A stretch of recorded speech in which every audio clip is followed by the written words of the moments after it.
Hello, my name is Matthew Lemeister, and today I'll be presenting the Nascar and Confederate flag case study. Before I begin, I've laid out an agenda of what I'll be discussing.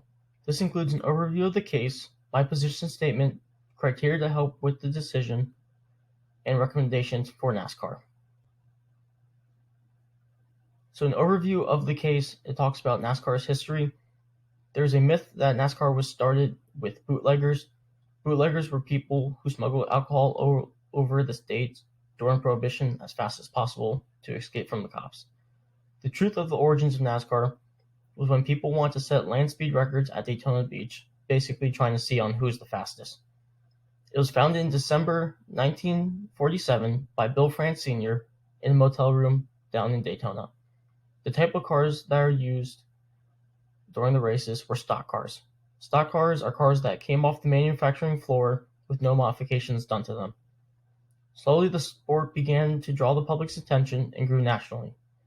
NASCAR has grown to have over 65 million fans. Due to the attention, sponsorships such as Napa, Busch Light, and other companies have supported teams. NASCAR's history has went and shown that there's not a lot of diversity in it. It is predominantly a white sport, and even that is as of today. There's only one African American driver who's racing as of right now, and that is Bubba Wallace. The case also goes into discussing on the Confederate flag's history as well as other people viewing the flag. For the position statement, the automotive sport NASCAR should ban the Confederate flag. The subject is that it is causing controversy amongst their fans and society. Several factors come into play as to why this issue has arisen. However, the significant reasons are diversity, the fan base, and the company's future. For diversity, NASCAR had a few minority groups actually race in the sport's highest level. Between 1960s and up until the 1990s, there's only 3 African American drivers. There were Wendell Scott, Will T. Ribbs, and Bill Lester. Wendell Scott mentioned that to him it was about racing. To others, it was about the race. He says this because his championship was given to a white driver, and after hours of fighting, he was finally able to get his championship back to him. Over the years, NASCAR has tried to become more diverse by constructing a program with diverse participants as well as fans. In 2004, they released a Drive for Diversity program to grab the attention of new drivers and team members from all races. For many, the flag has been a part of NASCAR's culture since the beginning and has been flown at several racetracks. At the time, there was a famous television show called The Dukes of Hazzard. The imagery of the Confederate flag was located on the roof and the sides of the car and was named the General Lee. In this case, the flag represents more of an image of the outlaws and the people who defy authority and thumbs in their noses. Nowadays, people see the flag as a more specific connotation of resistance to the civil rights movement and to racial integration. As time passed into current day, the flag began to spread public discomfort because the flag was tied to the Jim Crow era and increased segregation and oppression for Black people.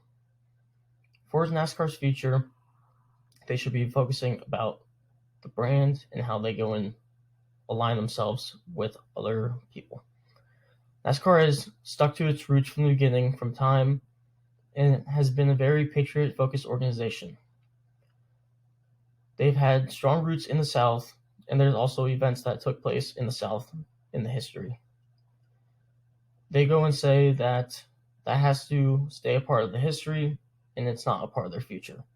The sport is planning on reaching new diversity, hence why they want to ban the Confederate flag from events. They have realized that for the sport to survive as well as to keep up with modern times, they need to start investing in their own brand image and to go and show people what they truly do support. The flag is becoming irrelevant in the future due to the fan base becoming older and slowly dying off. If NASCAR wants to appeal to the younger demographic, they should move they should remove the Confederate flag. For my short-term recommendation, Nascar should post on social media the new rules explaining that the Confederate flag is banned. If anyone tries to bring it in, they will be asked to leave. Additionally, they should invite celebrities to sign autographs so that fans and guests are able to go and attend events that they normally would not attend just to go and see that celebrity. Finally, kids should be able to go attend events for free. Doing so will allow parents not to worry about the child's ticket price, and so that it is able to become a fun family place to go. The long-term recommendation is that Nascar has to go and ban the Confederate flag, as well as any other items that have that imagery on it. They should also inform fans and media about the history of the Confederate flag and how actually after the Civil War it was created, and that the Confederate flag was actually never officially adopted by the Confederacy. Lastly, drivers, team members, and fans with any signs of discrimination should be brought to the authorities' attention, and punishment will be brought upon them. Thank you for listening to my presentation, and I hope you enjoyed it.